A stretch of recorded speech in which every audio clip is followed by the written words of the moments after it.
આજે આપણે 11 સાયન્સ ગણિતમાં આગળનો અભ્યાસ કરીશું, જેમાં આપણે વ્યાખ્યાના સૂત્રો તમને કેટલાક લખાવાના છે.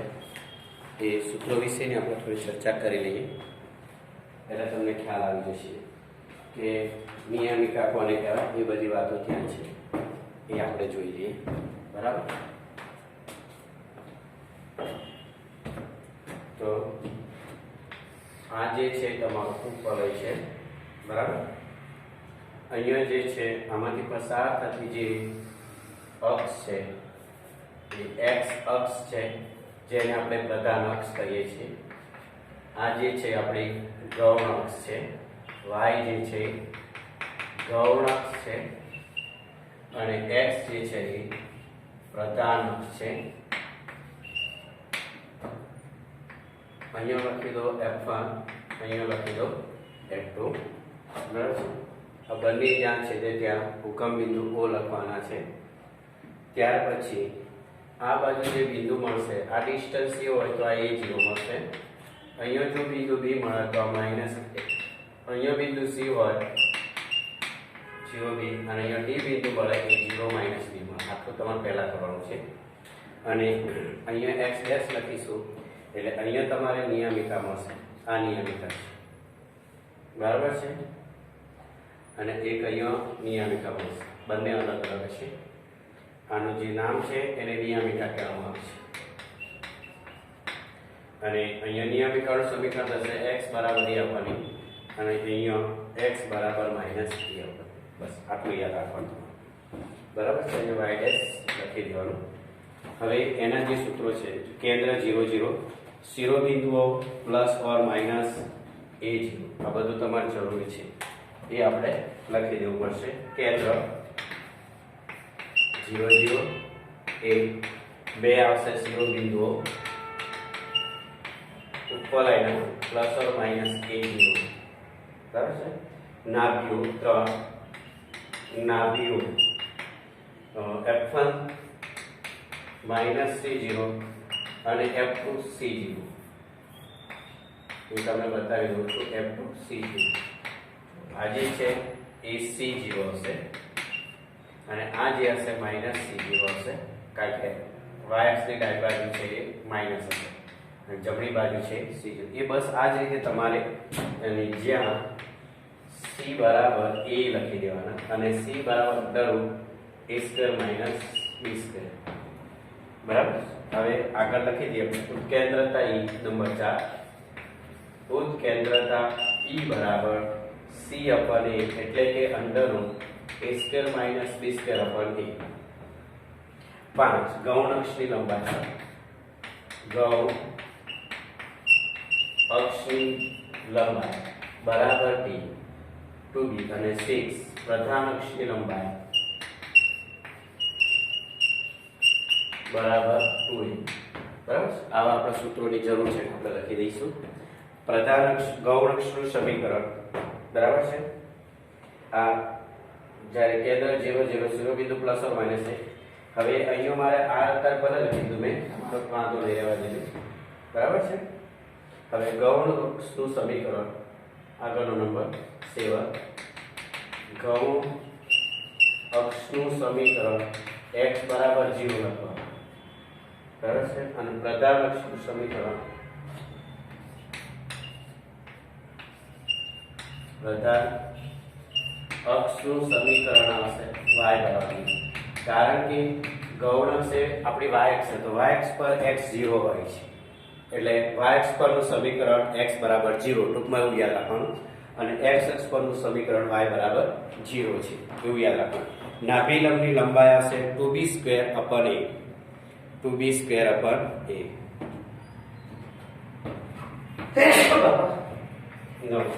નાભી લંબની લંબાઈ 2b²/a. બરાબર. નાભી લંબના અંત્યબિંદુ એ તમને કહેવાના છે. બરાબર. 10મો આ બહુ ધ્યાન રાખજો. નાભી લંબના અંત્યબિંદુ કઈ રીતે તમે બતાવ્યું? જો આ નાભી છે તો તમે અહીંથી આમ જોઈન્ટ કરો છો, અહીંયા આનું બિંદુ અહીંયા અંદર લખીશું CG, બરાબર છે. અને તમે જ્યારે આને આમ દોરો છો એ તમારું નાભી લંબ થશે, અને એવી જ રીતે અહીંયા પણ નાભી પણ થશે FCG, બરાબર છે. એના અંત્ય બિંદુ પર તમારે લખવાના છે. એ કયા હશે તમે જોઈ લો, પ્લસ ઓર માઇનસ C. અહીંયા પ્લસ હશે, અહીં માઇનસ હશે, એટલે પ્લસ ઓર માઇનસ C. અહીંયા પણ એવું જ આવશે, પ્લસ, આ બંને માઇનસ આવશે, અને અહીંયા માઇનસ પ્લસ આવશે, બરાબર છે. પણ અહીંયા માઇનસ માઇનસ પ્લસ થઈ જશે, એટલે પ્લસ ઓર માઇનસ થઈ જશે. અને પ્લસ B² અપોન A, એટલે પ્લસ ઓર માઇનસ C અને plus or minus B² upon A. આ એના અંત્ય બિંદુઓ હશે. કારણ કે C બિંદુના અંતરે છે, એટલે તમારે આખું અહીંયા લખવું હોય તો લખી શકાય છે.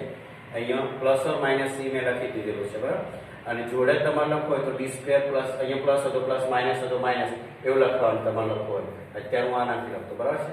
આ જે બિંદુઓ છે જો પ્લસ ઓર માઇનસ C, તો plus or minus C, minus plus, plus minus plus, અને અહીંયા આવશે માઇનસ માઇનસ, અને અહીંયા આવશે પ્લસ માઇનસ, અને જોડે B² અપોન A, એ એના નાભીના અંત્ય બિંદુ થશે. નિયામિકાનું સમીકરણ શું છે? આ લખેલા છે 11. નિયામિકાનું સમીકરણ કેવી રીતે આવશે? પ્લસ ઓર માઇનસ x બરાબર plus or minus a upon minus અને પ્લસ બંને કરી દેવા, બરાબર છે. અને નિયામિકા છે આ બંને અક્ષો પ્રત્યે જ્યારે સમિત હોય છે. 12 નંબર શું? આ પરવલય જે છે, પરવલય એટલે કે ઉપવલય, બંને અક્ષો પ્રત્યે સમિત હોય, પ્રત્યે સમિત હશે, બરાબર. અને આની અંદર શરત છે, આપણે આ બધું જે લખ્યું છે એવું ક્યારે થાય છે? તો A ગ્રેટર ધેન B હોય ત્યારે. મારું જે ઉપવલયનું સમીકરણ છે, ઉપવલયનું સમીકરણ શું છે? ઉપવલયનું સમીકરણ x² upon a² plus y² upon b² બરાબર. જ્યારે x² ના સહગુણક છે એ x² કરતા મોટો હોય છે, એટલે b² ના y² ના સહગુણક કરતા મોટો હોય તો આપણને આ જે નાભીઓ છે એ x અક્ષ પ્રધાન અક્ષ પર મળશે. જ્યારે b² y² નો સહગુણકનો છેદ b² મોટો હોય a² કરતા, ત્યારે આ નાભીઓ y અક્ષ પર આવી જશે.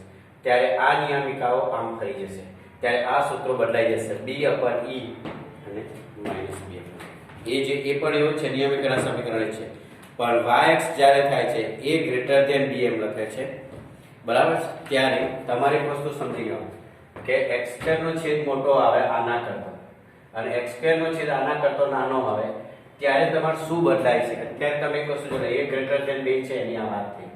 હવે તમે એવું કરી શકો કે b² અહીંયા આવે તો a² અહીંયા આવે. એનો મતલબ એ થયો કે y² નો છેદ, સહગુણકનો છેદ એ x² ના છેદના સહગુણક કરતો મોટો થાય, એટલે b મોટો થઈ ગયો કહેવામાં આવશે. અને b જો x² ના છેદમાં આવે ત્યારે તમારે આ જે બિંદુઓ છે એ બદલાઈ જશે, એટલે આકૃતિ પણ બદલી નાખો. તમે જોશો એટલે શું બદલાશે તમે ધ્યાન રાખજો, બરાબર. અત્યારે હવે હું આ સમીકરણ બદલીશ, એ તમારે જોવાનું ખાસ, બરાબર. તો એ આપણે જોઈએ, બરાબર.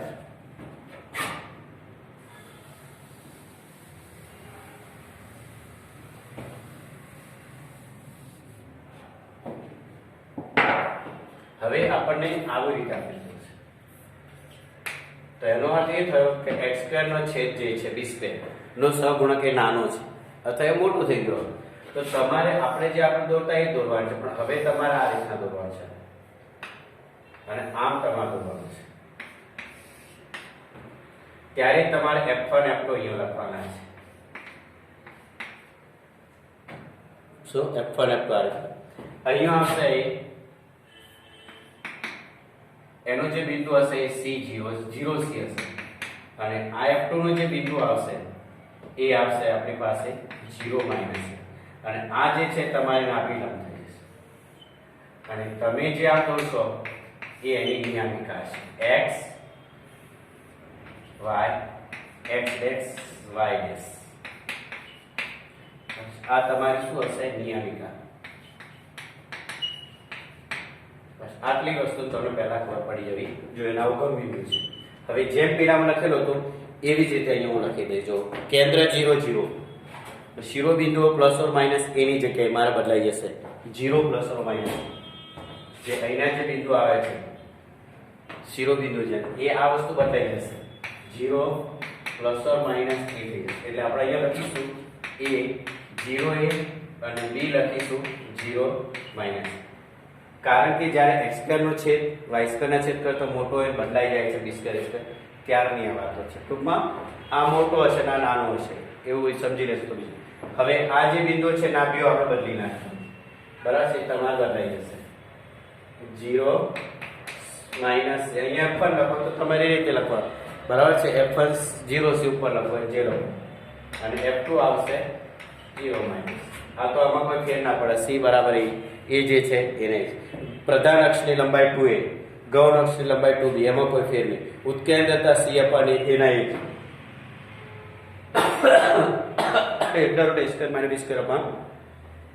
ગૌણ અક્ષની લંબાઈ નાભી લંબની લંબાઈ શું લખેલી છે 2b² અપન એ બધા સૂત્રો એના ખાલી નાભી લંબના અંત્ય બિંદુઓ ચેન્જ થઈ જશે પ્લસ ઓર માઇનસ b આ ચેન્જ થઈ જાય છે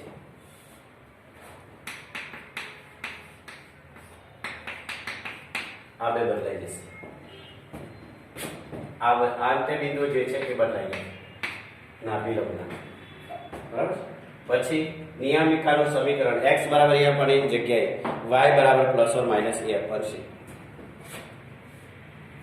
કારણ કે તે તમારી અને બંને અક્ષો પાસે છે કારણ કે એ વખતે તમારે શું થશે કે y અક્ષ તમારી પ્રધાન અક્ષ બની જશે અને x અક્ષ તમારી ગૌણ અક્ષ કહેવાશે એટલે x નો છેદ અને y ના છેદ પરથી તમારે બધું શોધવાનું છે ખ્યાલ આવી ગયો એટલે આ વસ્તુ તમને ખબર પડી જવી જોઈશે બરાબર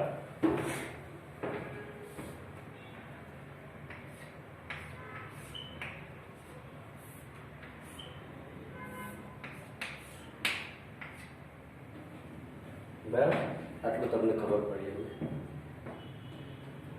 અનિયમિક સમીકરણ લખી દો અહીંયા y બરાબર માઇનસ a અપન e અહીંયા આવશે y બરાબર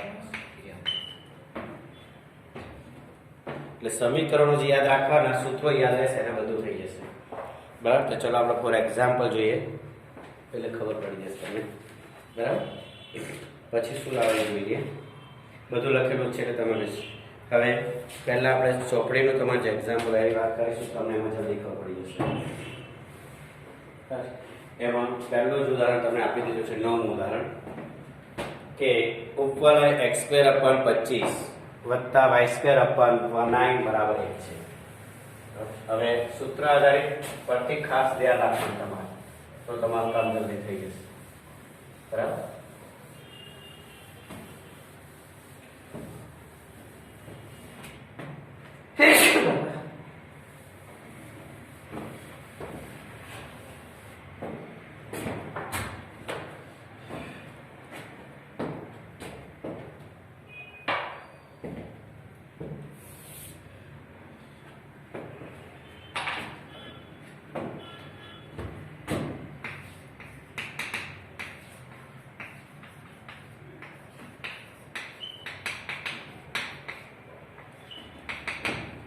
હવે આ સમીકરણ તમને જે આપેલું છે એમાં નાભીના યામ શિરોબિંદુ પ્રધાન અક્ષની લંબાઈ ગૌણ અક્ષની લંબાઈ ઉત્કેન્દ્રતા નાભી લંબાઈમાં બધું જ મેળવવાનું છે તો x² અપન 25 માં છે અને એ y² અપન 9 ના છેદ કરતા મોટો હોવાથી પ્રધાન અક્ષ x અક્ષ પર છે આવું વાક્ય લખવાનું છે x² અપન 25 નો છેદ y² અપન 9 ના છેદ કરતા મોટો છે બરાબર છે એટલે તમારે આવું લખવાનું છે અહીંયા x² અપન 25 અહીં x² અપન 25 નો છેદ y² અપન 9 ના છેદ કરતા મોટો છે આવું વાક્ય લખી એટલે કે a ગ્રેટર ધેન b થઈ ગયું છે બરાબર છે તો પ્રધાન અક્ષ x અક્ષ થશે શું થશે પ્રધાન અક્ષ x અક્ષ પર છે પર છે x અક્ષ છે ને x અક્ષ પર છે લખવાનું બરાબર છે x અક્ષ ઉપર છે આપેલ સમીકરણને x² અપન a² અને y² અપન ને x² upon a² plus y square upon B square બરાબર 1 સાથે સરખા. બહુ ધ્યાન રાખજો બરાબર. આવા જે દાખલા છે એક જ રીત બે જ રીત ઓલ્ટરનેટ આપણે કરીશું એટલે તમને હમણાં ખબર પડી જશે. તો a સ્ક્વેર બરાબર આપણને કેટલા મળશે? 25. તો a બરાબર કેટલા મળી જશે? 5. b સ્ક્વેર બરાબર કેટલા મળશે? 9. તો b બરાબર 3 મળશે. હવે આના પરથી c શોધી કાઢો. c બરાબર √ a square minus b square. 25 minus 9 16 બરાબર કેટલા આવશે? c બરાબર 4. તો નાભીના યામ શું હોય? હવે તમારા વસ્તુ ધ્યાન આપો. y અક્ષ પ્રધાન અક્ષ x હશે તો તમારો જે આલેખ છે આ રીતના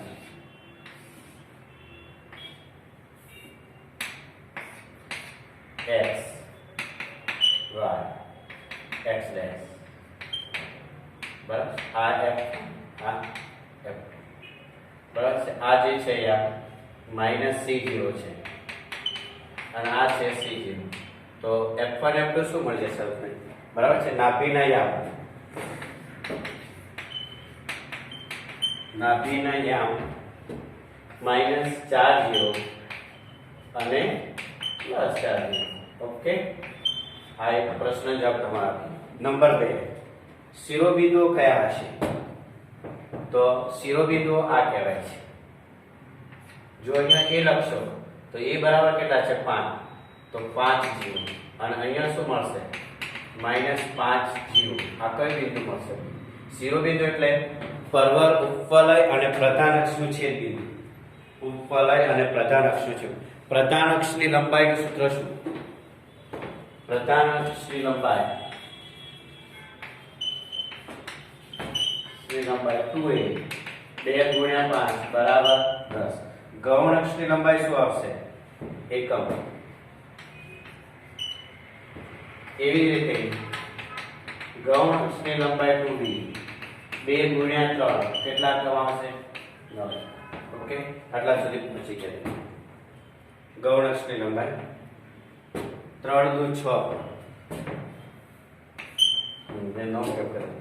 હવે ઉત્કેન્દ્રતા એટલે શું હોય? c/a. ઉત્કેન્દ્રતા E બરાબર c/a 4/5. નાભી લંબની લંબાઈ તમને જે સૂત્ર લખાય છે એનો ઉપયોગ કરવાનો આવે. તો પહેલા નક્કી કરેલ પ્રધાન અક્ષ કોણને ગૌણ અક્ષ એ પહેલા નક્કી કરો. નાભી લંબની લંબાઈ 2b² મોડ 2 b² એટલે 9 છેદમાં મોડ એટલે 5. છેદ ઉડવાનું નથી. 18/5 બરાબર છે. આવી ગયું. જો નાભીના એમ આવી ગયા. પ્રધાન અક્ષ તમે ગૌણ અક્ષ લંબાઈ ઉત્કેન્દ્રતા નિયામિકાનું સમીકરણ મળી જાય. જોઈએ છે નિયામિકાનું સમીકરણ +or - a/e 5/4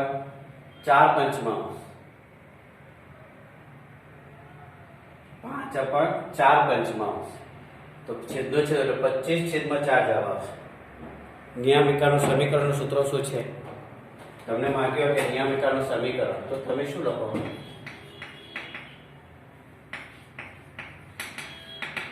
સમીકરણ x બરાબર +or - e/e +or - 5/e એટલે 4/5 છેદનો છેદ ઉપર 25/4.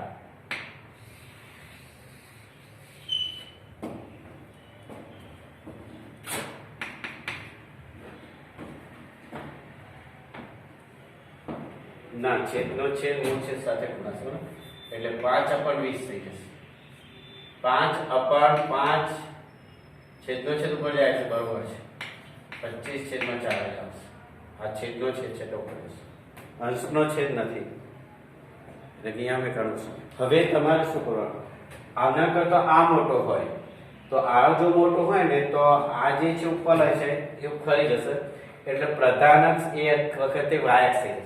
એટલે શિરોબિંદુ તમે જે અત્યારે 5 a0 ને એ લખો છો એની જગ્યાએ ત્યાં 0b અને 0 - b કરી દેવાના.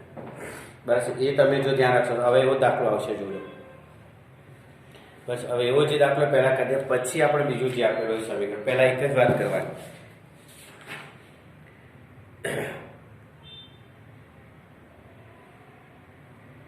જો x² + y² + 25 એ તમારે જો ઉદાહરણ પ્રમાણે સ્વાધ્યાયમાં તમને કહ્યું કેટલા દાખલા તમારે કરવાના છે, શોધવાનું બધું જ છે. નાભીના યામ, પછી પ્રધાન અક્ષની લંબાઈ, ગૌણ અક્ષની ઉત્કેન્દ્રતા, નાભિગમની લંબાઈ, નિયામકાનું સમીકરણ પણ જોડે જોડે મેળવી દીધું. બરાબર છે. તો આ ઉદાહરણ જે મેં કર્યું અત્યારે, હું એને ઉદાહરણ એક આપી દઈશ. આ પ્રમાણે સ્વાધ્યાય 11.3 માંથી જેમાં x નો છેદ મોટો હોય, y નો છેદ નાનો હોય, એવા કેટલા દાખલા છે તમારે કરવાના. ઉદાહરણ એક પ્રમાણે પહેલો, ત્રીજો અને પાંચમો આવશે. પહેલો, ત્રીજો અને પાંચમો પહેલા નક્કી કરો. આ ઉદાહરણ પ્રમાણે, આના પ્રમાણે સ્વાધ્યાય 11.3 માંથી દાખલા નંબર 1, 3 અને 5. બરાબર, ઉદાહરણ પ્રમાણે. એટલે તમારે હવે હું શું કરીશ, એવું ઉદાહરણ લઉં છું કે y નો છેદ મોટો હોય અને x નો છેદ નાનો હશે. જો y નો છેદ મોટો હશે તો મારી પ્રધાન અક્ષ y અક્ષ થઈ જશે. હું એવી રીતનું ઉદાહરણ લઈશ. બરાબર, એવું જે તમારા ચોપડીમાં 11.3 માં જે છે, બીજો, ચોથો અને છઠ્ઠો દાખલો છે. તો બીજો, ચોથો અને છઠ્ઠામાંથી આપણે બીજો ગણી કાઢીએ. એટલે તમારે બીજો, ચોથો, છઠ્ઠા પ્રમાણે એ ઉદાહરણ તમારું થઈ જશે. પછી આપણે રીત બદલીશું. જેમ રીત બદલીશું એમ તમને દાખલા પણ યાદ રહી જશે. બરાબર છે. એટલે બીજા પ્રમાણેનું તમારા કામ અત્યારે થઈ જશે. તો આપણે ઉદાહરણ બીજું લઈએ. તમારે એવું નહીં વિચારવાનું, હું મારી રીતે રકમ લખી દઈશ. બરાબર છે.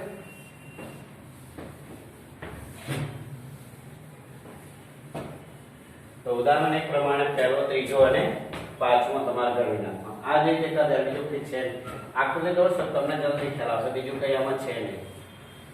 બરાબર.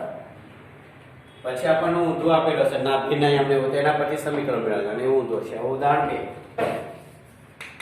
હું મારી ખાતે લખું છું x² / 4 અને y² / હું લખીશ 16 લખે નહીં, 16 નહીં, 49 લખું. બરાબર 1 છે. બરાબર. અથવા તો x² / 4 અને y² / 25 પણ લખી શકાશે. બરાબર. હવે તમે આના પરથી તમે જોઈ શકો છો કે x² ના છેદ અને y છેદ એ y² ના છેદ કરતા નાનો છે. આવો આપણે વાક્ય લખવાનું. શું લખવાનું? x² નો છેદ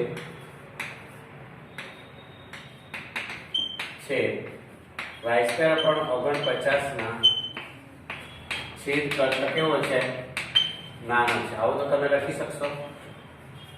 બરાબર. એટલે આપણને અહીંયા a જે છે, આને a ગણો તો ગણો, b ગણો હોય તો તમે b પણ કહી શકશો.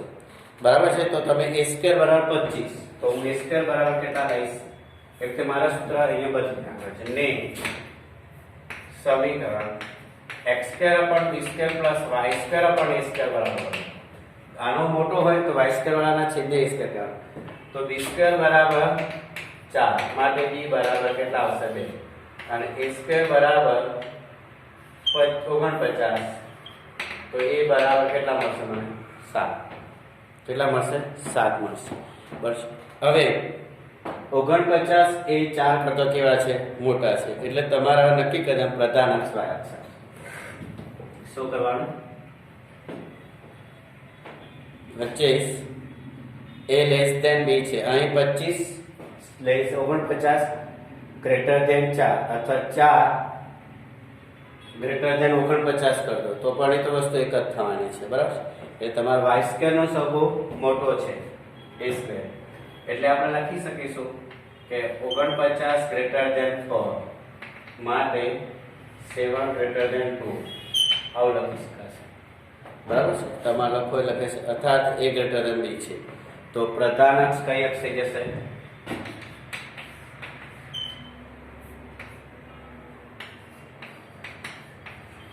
પ્રધાન અક્ષ y અક્ષ. y અક્ષ ઉપર છે એવું લખી દેવાનું. y અક્ષ થશે એવું નહીં લખવાનું. હવે તમારે જો આકૃતિ દોરવી હોય તો તમારી આકૃતિ આ રીતે થશે. જોવો જોઈએ. હા, બસ હવે આકૃતિ ઊંધી થઈ જશે. આ x